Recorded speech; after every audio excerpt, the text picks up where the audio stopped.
আসসালামু আলাইকুম জাহিদ ভাই, কেমন আছেন? এই তো আলহামদুলিল্লাহ ভালো আছেন না? জি। আপনি তো মাদারীপুরের মানুষ না? জি। তো মাদারীপুরের মানুষ তো ইটালি যায়, লিবিয়া দিয়ে ইটালি যায় অবৈধ পথে। তো আপনি সেখানে না যেয়ে আমাদের মাধ্যমে দুবাইতে যাচ্ছেন কেন? আসলে ইতালি, তারপর হচ্ছে অবৈধভাবে অন্য দেশে, সেটা হচ্ছে লাইফের রিস্ক।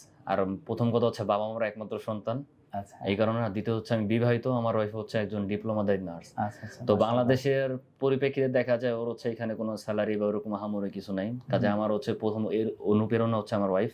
আচ্ছা, ওর কারণে হচ্ছে মূলত যাওয়া। তো চিন্তা করছি যে ভালো একটা কোন একটা জবের মাধ্যমে যাই।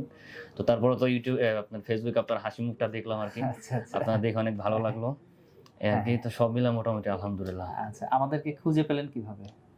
আপনাদের খুঁজে পেলাম কিভাবে? প্রথম হচ্ছে ভিডিও দেখলাম, তারপর হচ্ছে আমার বাসা হচ্ছে রাস্তার অপোজিট সাইডে, আমি আগারগাঁ ছেলে, আচ্ছা, এখানে লোকাল ছেলে। হ্যাঁ, আচ্ছা আচ্ছা। তো এই কারণে তো দেখলাম হচ্ছে, তারপর অনেক কমেন্ট দেখলাম, তারপরে অনেকের সাথে যোগাযোগ করলাম, অনেকে কাগজপত্র দিল, অনেকে ভালো বলছে, অনেকে খারাপ বলছে।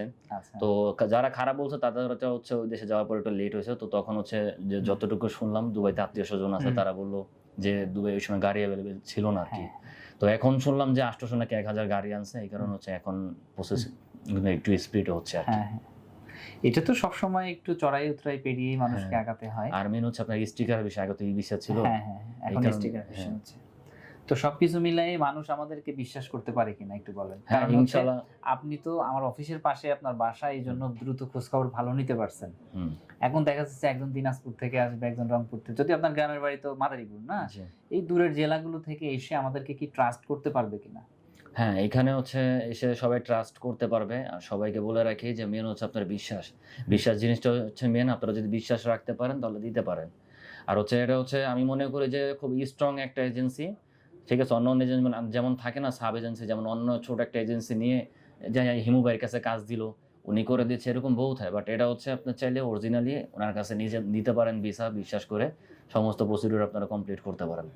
আচ্ছা আচ্ছা, এই যে আমাদের, আপনার কথা থেকেই বলি, দেখেন আমাদের কিন্তু ভিএসি global recruiting agency, visa information travel agency, মানে টিকেটটাও আমাদের এখান থেকেই করে আমরা পাঠাই, আমাদের কারোর উপরে ডিপেন্ড করতে হয় না। আপনাদের ফ্লাইট আছে একসাথে কতজনের?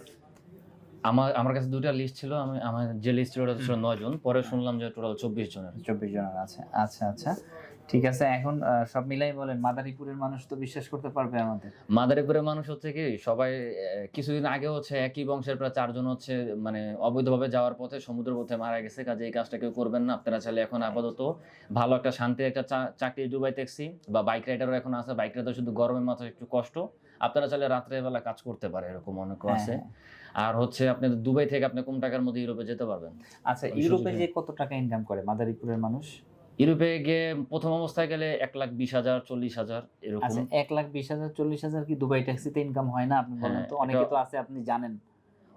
যারা অলস তাদের জন্য ডুবে ট্যাক্সি না, অলস তাদের জন্য কোনো কাজ না। যারা হচ্ছে পরিশ্রম করতে পারে তাদের জন্য ডুবে ট্যাক্সি। আলহামদুলিল্লাহ, আল্লাহর উপরে ভরসা রাখবেন, মানুষের প্রতি বিশ্বাস ভালোবাসা রাখবেন, সবার সাথে ভালো বিহেভ করবেন, ইনশাআল্লাহ টিপসের টাকা দিয়ে আপনার হচ্ছে সবকিছুই আল্লাহ ভরসা। ইনশাআল্লাহ আমাদের সাথে দুবাইতে গিয়ে দেখা হবে ইনশাআল্লাহ। ওকে ভাই, দোয়া করবেন আমাদের জন্য। ইনশাআল্লাহ। আসসালামু আলাইকুম।